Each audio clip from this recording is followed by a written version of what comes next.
السلام علیکم ورحمۃ اللہ وبرکاتہ۔ کیسے آپ سب خیریت سے ہیں؟ امید ہے سب خیریت سے ہوں گے انشاءاللہ، اور میں دعا گو ہوں کہ اللہ پاک ہم سب کو اپنے حفظ و امان میں رکھے۔ اللہ تمام امت مسلمہ کی جان کی، مال کی، ایمان و اعمال کی، عزت و آبرو کی حفاظت فرمائے، آمین یا رب العالمین۔ میں محمد شاداب اور آپ کا ہمارے یوٹیوب چینل گلزار زندگی میں سواگت ہے، خیر مقدم ہے۔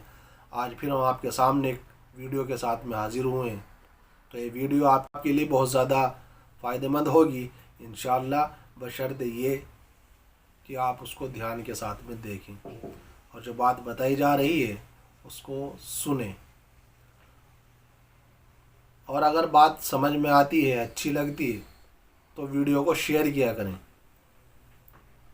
تو شیئر کرنے میں آپ کا کچھ خرچہ نہیں ہو رہا ہے، شیئر کریں گے تو میں بھی ہو سکتا ہے کہ کسی دوسرے بندے کے لیے بھی بات کو سمجھنا اور سیکھنا آسان ہو جائے۔ اللہ پاک عمل کی توفیق عطا فرمائے۔ تو آج ہم جو آپ سے بات کر رہے ہیں، ہماری جو ویڈیو کا ٹاپک ہے وہ ہے قرآن۔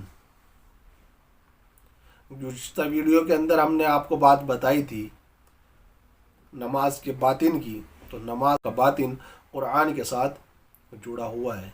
مطلب یہ ہے کہ نماز کے باطن کو صحیح کرنے کے لیے قرآن کا یاد ہونا ضروری ہے، قرآن کا صحیح پڑھنا ضروری ہے۔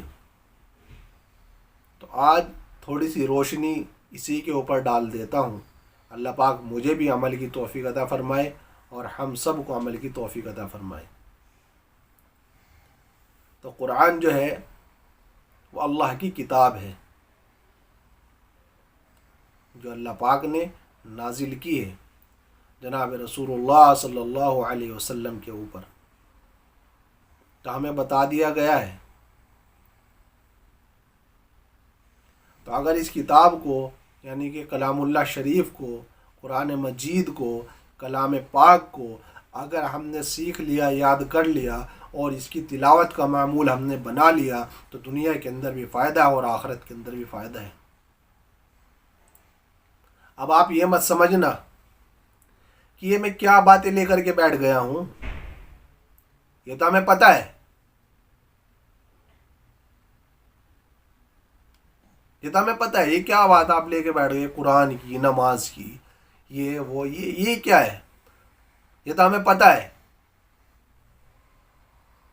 تو معذرت کے ساتھ عرض کر رہا ہوں میرے بھائی، میں بھی ہو سکتا ہے بہت سارے بندوں کے دل کے اندر یہ بات آئے گی، یہ کیا ہے یہ لے کے بیٹھ گیا، اور یہ تو ہمیں سب پتہ ہی ہے، یہ کیا ہے، کوئی ایسی بات لے کے آؤ نا، کوئی ایسی بات بتاؤ نا جو ہمیں نہیں پتہ ہو۔ اللہ پاک ہم سب کو صحیح یقین نصیب فرمائے اور سمجھ نصیب فرما دے، سمجھ عطا فرما دے۔ اللہ پاک میرے بھائی، پتہ تو ہمیں بہت کچھ بھی ہے اور پتہ ہمیں اور کچھ بھی ہے، لیکن کیا کبھی آپ نے غور کیا ہے کہ جو ہمیں پتہ ہے اس پہ ہم ہیں کتنے یا کتنے عمل کر رہے ہیں؟ جب بات نماز کی اور قرآن کی آتی ہے، جب بات دین کی آتی ہے اور قربانی دینے کی آتی ہے، تو ہمارے دلوں کے اندر یہ بات پیدا ہو جاتی ہے کہ یہ تو ہمیں پتہ ہے۔ نہیں، پتہ تو ہمیں یہ بھی ہے کہ ہمیں مرنا ہے۔ کیا ہم نے مرنے کی تیاری کی ہے؟ کیا ہمیں مرنے کی فکر ہوئی ہے کبھی؟ کھلا ہوا اعلان ہے، بتا دیا گیا ہے کہ ہر جاندار چیز کو موت کا مزہ چکھنا ہے۔ سب کو پتہ ہے کہ مجھے ایک دن مرنا ہے۔ آپ کسی سے بھی بات کرو، آپ کسی سے بھی پوچھو، کوئی بندہ بھی اس کا انکار نہیں کر سکتا کہ ہاں نہیں مرنا ہے۔ اور اگر پوچھو کہ کب مرنا ہے تو وہ آپ کو ٹائمنگ بتائے گا، ایگزیکٹ ٹائم بتا دے گا کہ میں فلاں دن فلاں ٹائم مروں گا، کہ نہیں، یہ کسی کو بھی نہیں معلوم ہے کہ کون کب مرے گا، لیکن یہ پتہ ہے کہ مریں گے۔ تو کیا ہم نے اس پر عمل کر لیا یا ہم تیاری کر رہے ہیں؟ مرنے کا مطلب کیا ہے؟ ختم ہے دنیا کا سلسلہ، پھر آخرت کی زندگی شروع ہوگی۔ تو کیا کبھی آپ نے سوچا ہے اس بات کے لیے کہ ہمیں آخرت کے اندر جب ہمیں جانا، مرنا ہی ہے، دنیا چھوڑنی ہی ہے، تو وہاں کیا کام آئے گا؟ بار بار کانوں کے اندر بات پہنچ رہی ہے، کوئی نہ کوئی بات بتا ہی دیتا ہے کہ مرنے کے بعد ایمان اور اعمال کام آئے گا، ایمان و اعمال کام آئے گا، ایمان و اعمال کام آئے گا۔ وہ ایمان و اعمال یہاں دنیا کے اندر ہی تو کرو گے تبھی تو کام آئے گا نا۔ معذرت کے ساتھ میں عرض کر رہا ہوں میرے بھائی کہ جب ہم کسی چیز کی محنت ہی نہیں کر رہے ہیں تو رزلٹ کہاں سے آ جائے گا؟ مثال ہے کہ آپ کھیت کے اندر جیسا بوئیں گے ویسا آپ کاٹیں گے. ایسا نہیں ہے کہ آپ نے گیہوں بویا ہے اور آپ جو ہے وہ وہاں سے چاول کی فصل جو ہے حاصل کر لو گے. نہیں، جو بوؤ گے وہی کاٹو گے. تو اگر ہم نے آخرت کی تیاری نہ کی تو پھر ہوگا یہ کہ دنیا کے اندر بھی نقصان اور آخرت کے اندر بھی نقصان ہوگا. تو میں بات کر رہا تھا قرآن کی، تو یہ قرآن اللہ کی کتاب ہے، تو اس پر عمل کرنا میرے لیے بھی ضروری ہے، آپ کے لیے بھی ضروری ہے. اس کو سیکھنا بھی ضروری ہے، اس پہ عمل کرنا بھی ضروری ہے. اور کرنے کا وقت ہمارے پاس کب تک کا ہے؟ صرف موت سے پہلے. تو اس کو ہم ہلکے میں نہ لیں. قرآن ٹھیک ہوگا تو آپ کی نماز ٹھیک ہوگی. معذرت کے ساتھ آپ سوچیں گے کہ میں کس انداز میں بات کر رہا ہوں، لیکن میں دل کی حقیقت کے ساتھ میں آپ کو بتا رہا ہوں. بول اس لیے رہا ہوں کہ بہت سارے بندوں کے دل کے اندر یہ سوال آ جاتا ہے یا آ رہا ہوگا کہ یہ کیا ہے؟ کیوں کہ ہم عادی ہو گئے انٹرنیٹ کے، عادی ہو گئے فلموں کے، عادی ہو گئے سیریلوں کے، اور عادی ہو گئے ہم سوشل میڈیا کے. ہمارے دل اور دماغ کے اوپر اور ہمارے ذہنوں کے اوپر جو ہے ایسا چھا گیا کہ ہم چھوڑنے کے لیے ہی تیار نہیں ہوتے. تو میرے بھائی وہاں جو کام آئے گا نا وہ یہی ہے، لکھا ہے کتابوں کے اندر، جس کا مفہوم ہے کہ یہ کہا جائے گا حافظ قرآن کو، جس نے اپنی زندگی قرآن کے مطابق گزاری ہوگی، تو آخرت کے اندر کہا جائے گا کہ قرآن پڑھتا جا اور بہشت کے درجوں پر چڑھتا جا. بہشت کیا ہے؟ جنت، یعنی جنت کے درجوں پر چڑھتا جا. جس طریقے سے دنیا کے اندر کامیاب ہونے کے لیے ہم کیا کرتے ہیں کہ شروعات نیچے سے کرتے ہیں، پھر ایک اسٹیپ، پھر دوسرا اسٹیپ، پھر تیسرا اسٹیپ، آہستہ آہستہ آہستہ اوپر چڑھتے جاتے ہیں، اور دنیاوی اعتبار سے ہم کہتے ہیں کہ ہم کامیاب ہو گئے. اسی طریقے سے جنت جو ہے، جنت کے اندر اللہ پاک نے درجے رکھے ہیں. جیسا ایمان ہوگا، جیسے اعمال ہوں گے، اسی اعتبار سے پھر اللہ پاک آخرت کے اندر فیصلہ کرے گا. تو قرآن جو ہے، قرآن ایسی کتاب ہے کہ اگر اس کو ہم نے یاد کر لیا نا تو آخرت کے اندر بھی فائدہ دے گا، قبر کے اندر بھی فائدہ دے گا. اتنی ضروری چیز ہے قرآن اور اس کا یاد کرنا. لکھا ہے کتاب کے اندر، جس کا مفہوم ہے کہ جس نے قرآن کو حاصل کر لیا، جس نے قرآن کو یاد کر لیا، اس کا دل آباد ہے. تو قرآن اتنی اہم اور ضروری چیز ہے، تو کیا اس کا یاد کرنا ضروری نہیں ہے کیا؟ اتنی ہماری عمریں ہو گئیں، چھوٹے سے بڑے ہو گئے، بڑے سے بوڑھے ہو گئے، قرآن ابھی تک بھی ٹھیک نہیں ہے. کیوں؟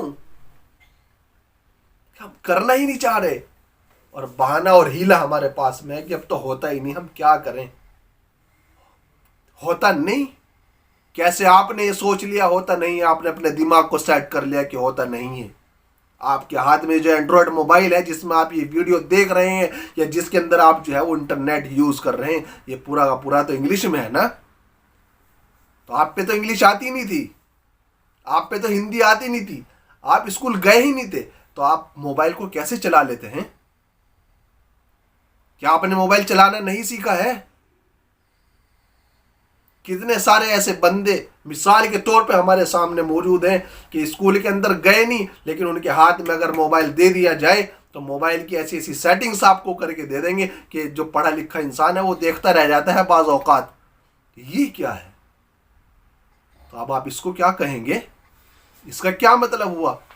مطلب یہ ہوا کہ اس نے اس چیز کو حاصل کرنے کی کوشش کی، فکر کی، تو لہٰذا اس نے جو ہے اس کو حاصل کر لیا. بغیر پڑھے، بغیر اسکول گئے، اب وہ بڑے بڑے موبائل چلا رہا ہے. جو کسی کے سمجھ میں نہیں آ رہی ہو وہ اس ان پڑھ کی سمجھ میں آ جاتی ہے. بہت ساری ایسی مثالیں موجود ہیں.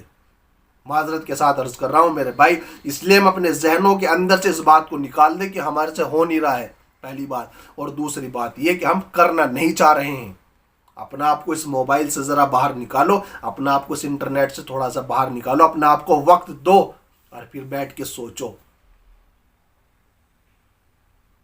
ہے نا.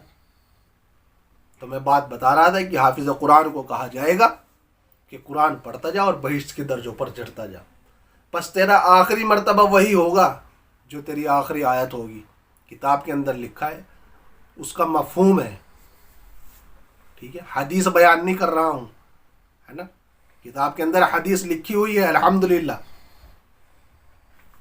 تو جو کتاب میں ہے، جو کتاب میں لکھا ہوا ہے، میں اس کا مفہوم بیان کر رہا ہوں، ہے نا۔ تو مطلب اس کا یہ ہوا کہ دنیا کے اندر جب قرآن یاد تھا، قرآن کے مطابق زندگی گزاری ہے، تو آخرت کے اندر بھی اس کے قرآن نے اس کو نفع دیا ہے اور نفع دیتا ہے۔ تو اس لیے میرے اور آپ کے لیے بھی ضروری ہے، کیونکہ مجھے بھی مرنا ہے اور آپ کو بھی مرنا ہے، تو جس کے جتنا زیادہ قرآن یاد ہوگا، قرآن کی صورتیں یاد ہوں گی، ان کے اوپر عمل کر رہا ہوگا، تو اللہ کی ذات سے قوی امید ہے انشاءاللہ ثم انشاءاللہ وہ قرآن جو ہم پڑھ رہے ہیں دنیا کے اندر، وہ ہمیں قبر کے اندر بھی فائدہ پہنچائے گا اور آخرت کے اندر بھی فائدہ پہنچائے گا۔ تو اس لیے درخواست ہے، گزارش ہے تمام لوگوں سے جو بھی دیکھ رہے ہیں اس ویڈیو کو، اس کا غلط مطلب بالکل نہ نکالیں، لیکن میں آپ سے درخواست کرتا ہوں اپنے نوجوان بھائیوں سے اور دوستوں سے جنہوں نے اب تک بھی قرآن نہیں پڑھا ہے یا قرآن نہیں سیکھا ہے، یا وہ اپنے کاروبار کے اندر یا کسی بھی چیز کے اندر مصروف ہیں، تو وقت نکالیں اور قرآن کو سیکھنے کی کوشش کریں، جد و جہد کریں۔ جب آپ کوشش فکر کریں گے تو اللہ پاک آپ کو سکھا دے گا انشاءاللہ۔ قرآن آپ کو یاد ہوگا، قرآن آپ نے سیکھ لیا تو آپ نماز پڑھ بھی سکتے ہیں، آپ نماز پڑھا بھی سکتے ہیں۔ جب آپ کے خود ہی قرآن یاد نہیں ہے تو آپ کیا نماز پڑھیں گے یا آپ کیا نماز پڑھائیں گے؟ اس لیے ضروری ہے کہ قرآن کو یاد کرنا۔ اللہ پاک مجھے بھی اور آپ کو بھی عمل کرنے کی توفیق عطا فرمائے اور قرآن کو سیکھنے کا شوق اور ذوق پیدا کر دے اللہ پاک، اور اس کے مطابق اور قرآن کے اوپر عمل کرنے والا بنا دے، آمین یا رب العالمین۔ ویڈیو پسند آئے تو اس کو شیئر کیا کریں۔ ملتے ہیں پھر اگلی ویڈیو کے اندر۔ السلام علیکم ورحمۃ اللہ وبرکاتہ۔